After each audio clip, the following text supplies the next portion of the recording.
Hello, and welcome back to another podcast lifted by Lyfeproof.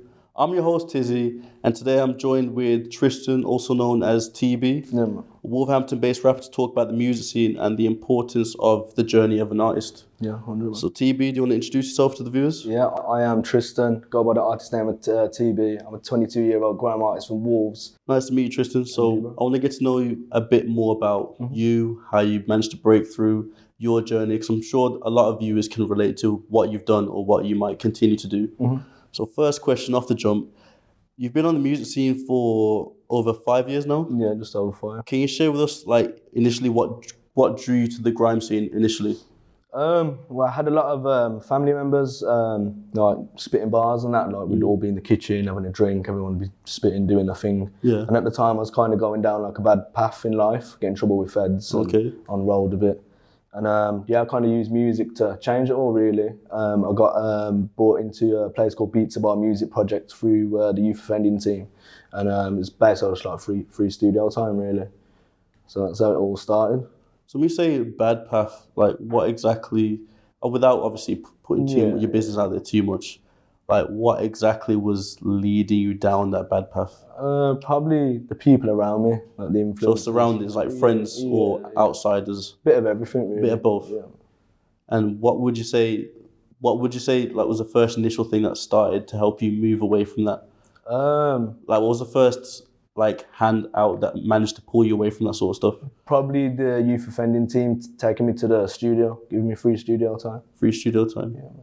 And you were able to convey yourself, your music through that better. Yeah, 100%, bro. Have you always been musically talented, or was it something that you had to perfect in terms of your craft? It's definitely something that I have to perfect, 100%. And do you feel like you're a lot better where you are now than when you started? Oh yeah, 100. And why do you think that? I think just lyrically more than anything. Lyrically? Yeah, 100%. Would you say you're very critical with what you do with music? Yeah, definitely. Like, you got to be your biggest critic. Oh yeah, 100%. In terms of that as well, would you say would you say you're open to more like constructive criticism? Like, do you feel like you're protective of your music? Oh no, definitely. I prefer like the truth to be told, like in a nutshell. I prefer to know if You will know it straight up. Yeah. So if I said to you, music's kind of shit stuff. Yeah. I like it. How would you approach that sort of feedback there? I'd probably take that feedback with me when I'm writing lyrics. So probably ask you why do you feel like that towards the music? So you'd be more debatable. You wouldn't just tell me, shut up. You're just talking. No. Okay, that's a good mindset to have, especially in this genre of music, because it can get a bit, you know what I mean. So you've experienced a rapid growth in your career and fan base. So what would you contribute your success to? Like, what would you say you managed to do that for you? I'd probably say again the Beats About Music project. When I first got brought into that, it was a person called John Paul. He signed me to his artist management program and kind of just developed me. That's probably been for like the past 3-4 years. That has, like since recently, but just building me up, showing me what I need to know, and then I've gone off on my own, grew my wings, and yeah. What was your first song? Would you say? Ooh. If you could think back, what was your first like actual like proper, where you wrote it down, recorded it? My first proper thing. I started on drill. Yeah.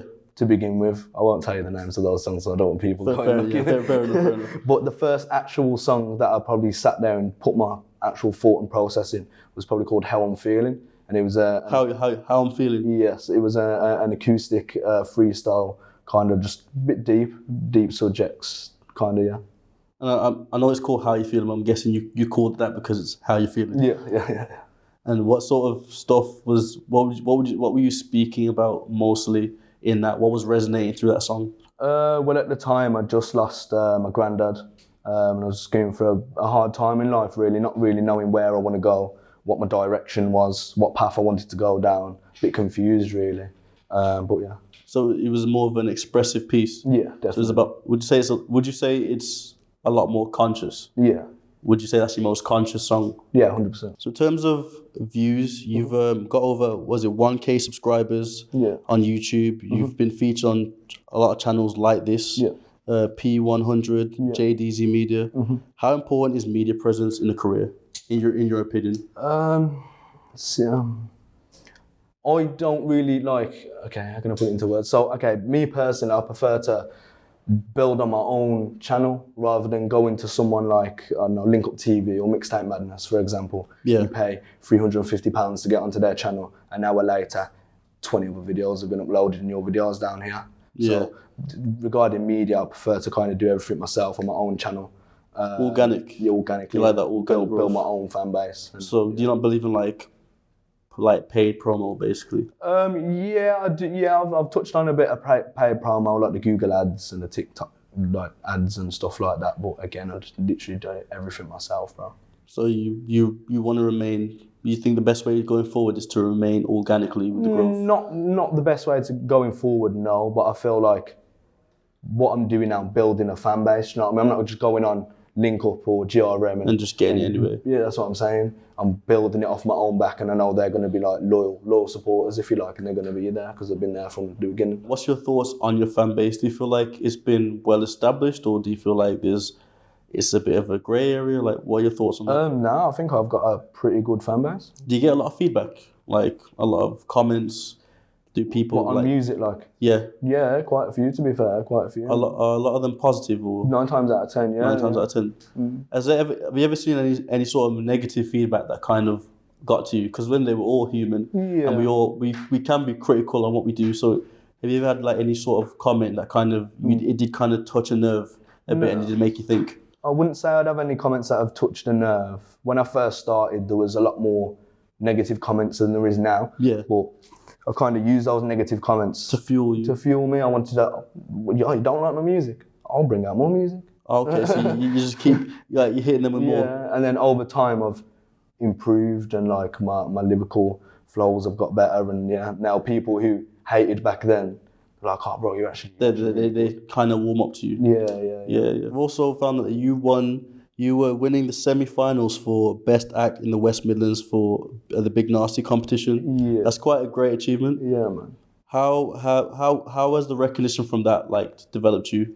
Well, like winning the semi-finals for that made me, Shadow on the Beat. Yeah. Me and Shadow on the Beat ended up making a song because of me winning. What was the song called? That was it was a knife crime, like an anti-knife crime campaign, like raising awareness. Like a promotional one. Yeah, but it was called The Truth. Okay. And how well did that do? It did okay, not as good as I expected. We probably got around 10k views on my own channel. What was you expecting from that?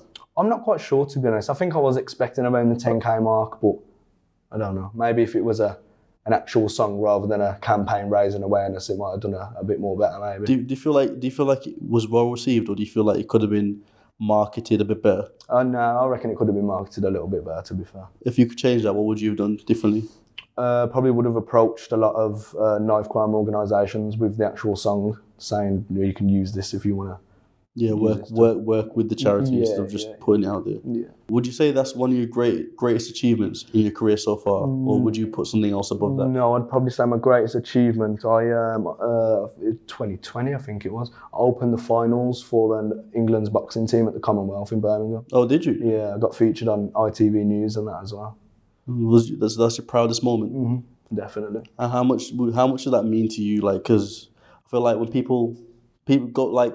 People knowing that and then being in that sort of situation there, it feels differently. Like, what was the feelings for you? What was going through your mind when you were there? Mental, bro. Like, there's thousands of people, just all watching me, and it was mad. Just a crazy experience actually being in the ring and performing in front of that many people. What were you nervous? What are the nerves like when you have to perform in front of a crowd? Because I know a lot of people can use that and they fuel that. It makes them. They use that as like almost adrenaline. Yeah. What was it like for you? Some people. They kind of frighten up, they kind of get quiet. What was it like for you? In that experience, like the Commonwealth, that like nerves, it kind of not got the better of me, but compared to like another show that I would have done, I was more nervous for this one, probably because it was so big. But now I'd probably say that I use nerves to fuel myself as well. Do you feel like you performed as well as you expected in your head? Because everyone has that anticipation of how they think they can do. I think at the time performing, I thought, I'm doing all right. And then when I've come off, I thought, maybe I could have done this better or maybe moved around a bit more. Do you feel like that was the case, or do you feel like you're just being more critical on yourself because you are a critical person? Yeah, it could boil down to being a critical person, to be honest. So performing, it was at what was it, at the NEC? Yeah, NEC, that was. So performing at the NEC for Commonwealth must have been like really exhilarating. How did you prepare for such a big moment? Well, because it wasn't just me who performed, it was alongside a dance collective called Flexus Dance. And we had a lot of rehearsals, like weekends, Sundays. I'd go to a school called Copies, and we'd do just rehearse, make sure the dancers know what they're doing, make sure I know all my lyrics, make sure I know where I'm moving, what space I have. But yeah, a lot of rehearsals, bro, throughout the months leading up to it. So mentally, how do you prepare and get through that? Because doing all that, like an average person may not be able to cope under that pressure, under the expectations. It can be overwhelming. How did you manage that in terms of mental? Probably just give myself time to wind down, like have some me time rather than just every day work. Like overworking, you don't do that. Yeah, don't do that. Like, make sure you have time to wind down and just cool off. Okay. So having your songs featured on BBC and One Extra, it's an impressive feat, especially for. Would you class yourself as an underground artist? Oh yeah, 100%. Yeah. Yeah, that's an impressive feat for an underground artist. So how did these opportunities come out, and like what impact did they have over your career? Well, I just upload them to BBC Introducing, to be honest, and then they just go through the songs and just upload them if they think they're good. But impact-wise, definitely gain more again fan base, followers. Depending on the song, if it was an up-to-date release, people would go to that release and watch it. Like. So as an artist, what would you suggest for other artists to do to go through those procedures of getting their music out there on platforms? What's the procedure of having to submit your music and have it be played? You just go on the BBC website. You go on the BBC website and there's a section that says upload, and then you just go on there and I started doing that 4 years ago, and none of my songs would get played, and I just kept going and working and grinding, and eventually got there. So I believe you also have what was it, a debut EP out? What was it called again? The Progression Volume 1. Yeah, that's a significant milestone, isn't it? What can listeners expect from the EP? They can expect, well, the leading track on there, that's called Broken, that's featuring Sucks, a very large artist from Birmingham. But a big variety of songs, bro, like not just rap, not just grime, but there's like a Mexican kind of a different type of vibe to it. Yeah, man. A lot of every track is different. Like. How'd you manage to get that there? Like, where did that inspiration come from? The Mexican? I'm not sure. I think I heard the beat and I just liked straight away. I just wanted to make me move. Resonated with you? Yeah, man. So yeah. Would you say you're an experimental artist where you're open to, 100%. You don't try and convey yourself into like a specific type of genre? No. When people say, oh, what kind of artist I am, I do go down the grime, like I'm a grime artist, but no, I'm very versatile. I can rap on whatever gets thrown my way, really. Do you feel like you'd ever outgrow the box that you're in as a grime artist? If you was to think about longevity? As of now, no, but sometime in the future, who knows? Who knows? And then I feel like I want to ask this one as well. I'm sure you have there's a lot of artists that you follow, big time artists, and there seems to be a thing now where, because we're in the age where social media is only getting stronger and stronger, do you feel like there's that pressure with artists to give the fans what they want instead of what the artist wants to put out? Yeah, 100%. Especially like mainstream artists that are in like labels, and the labels kind of like push them to be like an artist that they're not. Like Ed Sheeran, for example, he started like busking and like doing things, and you look at his music now to like when he first started, and it's completely different. Like it's two different things, and I feel like that's down to like the industry having a big impact on that. Do you feel like Do you feel like it's more important to stay true to yourself or give the fans what they want? Which one? Do you feel like do you feel like you can balance the two, or do you feel like it's got to be one or the other? No, I feel like you could balance the two. Maybe, I don't know, one release, give the fans what they want. Next release for yourself, and so on. But no, I reckon you could juggle the both. Would you say you're a natural artist? Yeah, 100%. Yeah. And the type of environment that you've come in, do you put that into your music, or do you kind of keep that out of it? Nah, I put that into my music. And do you feel like you'll ever have to outgrow that, like as a person? Because as you go on within your music journey, it's kind of like you have to conform a certain way to meet certain media coverage. Yeah. Do you feel like you'd ever put yourself in that situation? Maybe, depending on the situation, really. But yeah, maybe. In terms of you being able to grow, have you seen a lot of monetary success from it? Or do you feel like music doesn't really cover you in terms of money a lot? Nah, music itself doesn't cover me, nah, but like shows do. I mean, like, because all that Commonwealth stuff that I did 2020, we'd taken it on a UK tour this year.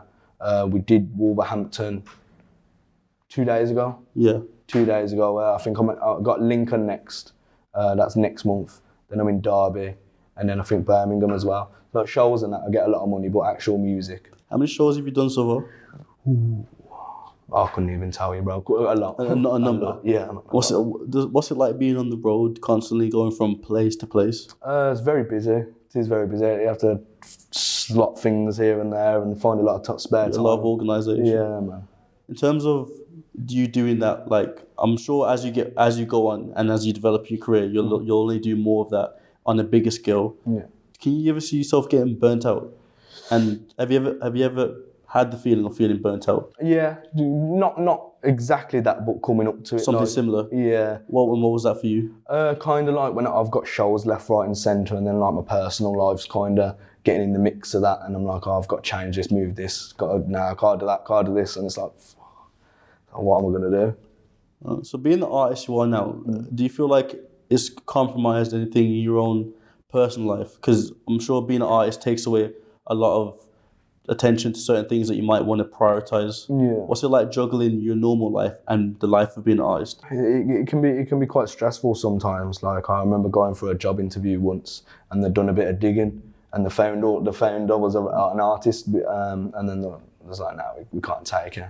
So there's almost that prejudgment when you are an artist. Yeah. Is it more positive the negatives, or do you feel like the positive outweighs the negative? I'd say you was definitely out of the positive. Well, it depends what you was like spitting about, really.